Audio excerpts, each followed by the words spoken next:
Good morning and vanakkam. In this video, we're going to be reading from Dancing with Shiva, Hinduism's contemporary catechism, written by Sadhguru Sivaya Subramania Swami, a richly illustrated sourcebook of Indian spirituality in question and answer form, exploring how to know the divine, honor all creation, and see God everywhere, in everyone.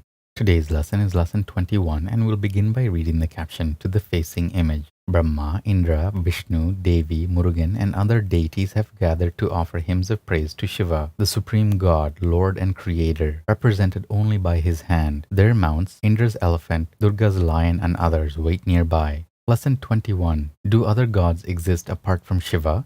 Shloka 21. Supreme God Shiva has created all the gods and given them distinct existence and powers, and yet he pervades them wholly. They are separate but inseparable. At the deepest level, nothing exists apart from him. Om. Bhashya. God Shiva is the supreme being, the Lord of Lords. He alone prevails everywhere. Not an atom moves except by his will. Ganesha, Kartikeya, Indra, Agni, and all the 330 million gods of Hinduism are beings just as we are, created by Lord Shiva and destined to enjoy union with him. The gods are souls of high evolution. They are very old and mature souls, mighty beings who live in the Shivaloka. Though neither male nor female, they may be popularly depicted as gods and goddesses. The Devas are benevolent beings of light abiding in the higher Antarloka. They help guide evolution from their world between birth. The Asuras are demonic beings of darkness, immature souls who temporarily inhabit Naraka, the lower Antarloka. Devas and Asuras are usually subject to rebirth. We worship Shiva and the gods. We neither worship the Devas nor invoke the Asuras. Kartikeya, Ganesha, and all the gods, Devas, and Asuras worship Shiva. The Vedas explain, from him also are born the gods in manifold ways, the celestials, men, cattle, birds, the in-breath and the out-breath, rice and barley, austerity, faith, truth, chastity, and the law. Om Namah Shivaya. Good morning and vanakkam. In this video, we're going to be reading from Living with Shiva, Hinduism's contemporary culture, written by Sadhguru Sivaya Subramania Swami. 365 daily lessons based on ancient Vedic laws, disclosing how to approach family, money, relationships, technology, food, worship, yoga, and karma to live a truly spiritual life. Today's lesson is lesson 176, and the topic is be patient and caring. There is an old saying, if you can't beat them, join them. And this is wise in certain respects. We are thinking of the young adults who will not follow the traditional family patterns of their well-raised Hindu parents. Admittedly, they can be made to fear their parents and be forced to obey for a time. The problem with such an approach is that it usually ends up with the sons or daughters losing respect for them and leaving home as soon as they are able. Often, parents take the authoritarian approach, not realizing there are alternatives, well-proven techniques of a more positive discipline. In actual practice, it is more useful to work with children little by little as they grow and mature. They can be reasoned with and will be very open if the parents show a definite interest in their cross-cultural way of life and their natural inclinations, one of which is to keep in with their peers. To lament the modern young adult's behavior, to merely criticize it, is not going to help and may cause, in the case of sensitive children, irreparable damage. My advice to parents has always been to stay close to their children, but at the same time give them some space to grow and mature in today's world. Today's world is not all that bad, but children must be taught how to live in it, what to be wary of, whom to trust, whom to befriend and marry, how to proceed in business, social life, education, career upscaling, religious life, and on into the raising of their own family. So keep the communication lines open.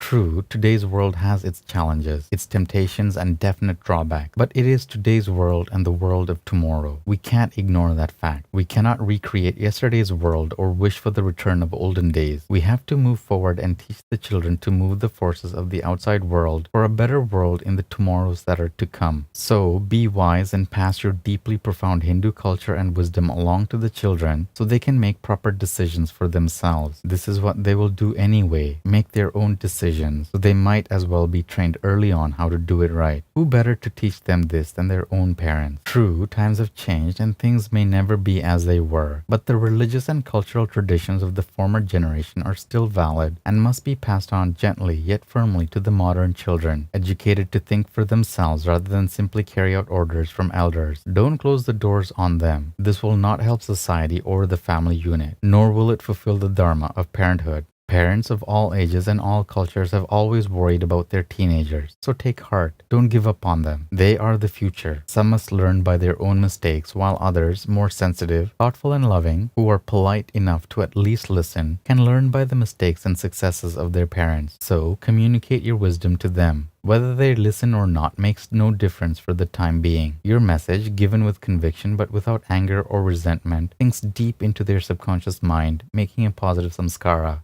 To accomplish this best, give it just before bedtime, when they are more open and less defensive. It will be their last thought before sleep. Don't rant and rail during the day. That will simply sow the seeds of long-lasting animosity and create division within the family. At night, before sleep, this is the key to getting your message through. Also, before sleep, all differences must be resolved, lest they become unwanted vasanas to be worked through later in this life or the next. Sutra 176 of the Nandinada Sutras, maintaining fairness and integrity. Shiva's devotees, who are parliamentarians, live in full conformity with the sacred scriptures, extend protection to all the people as they would to their own children, and never bend to bribery, graft, or corruption. Om.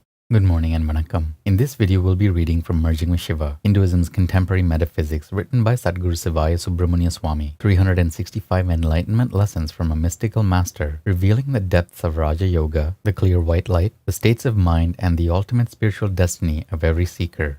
Today's lesson is lesson 176, and the topic is the form of the subconscious. What is your subconscious mind? Think about this for a minute. Realize that everything that has once passed through your conscious mind in the form of experience is resident right now within your subconscious. Not only that, but embedded within the cellular structure of your body, in the DNA code, one of the most formidable discoveries of modern science, lie all the experiences of your genetic history. The life, the biological evolution of your forefathers is all registered in the molecular strands of your subconscious, capable of being recalled into memory. In our study together, we will be concerned with much more than the negative areas of the subconscious. We will discover that the subconscious can be a great help in our daily life once we learn to impress it properly and consciously utilize the latent powers within it. Then it ceases to be a deterrent to well-being and becomes a valuable tool, available at all times and under all circumstances as we progress through the experiences of life. The subconscious mind, like the conscious mind, has a form of its own. It is given form, shape, and momentum by the nature of your experiences in life and the way you react to them. Most people are not happy with the form of their subconscious mind. They are still reacting to early experiences, early environments. Some people go to great expense in trying to change the form of their subconscious through therapy or travel. But because there is no absolution in either, in time they generally manage to recreate the subconscious in the same old form. Childhood experiences do have a profound influence on one's makeup in this life, but these influences are by no means binding. Any attitude, any personality conflict or block in the subconscious can be demagnetized and resolved. How do we change the form of the subconscious? We purify it by resolving in understanding those experiences which have created it. How do we resolve those experiences through understanding? We bring them up into the light and face them without reaction. By resolving our reactive experiences in understanding, the subconscious becomes more and more transparent to our own view and therefore necessarily undergoes positive change. To be able to objectively observe one's own experiences without reaction is one of the powers acquired through the performance of sadhana. And that's it for today's lesson. Take care of yourselves, have a beautiful day, and we'll see you in the next video. Om Namah Shivaya.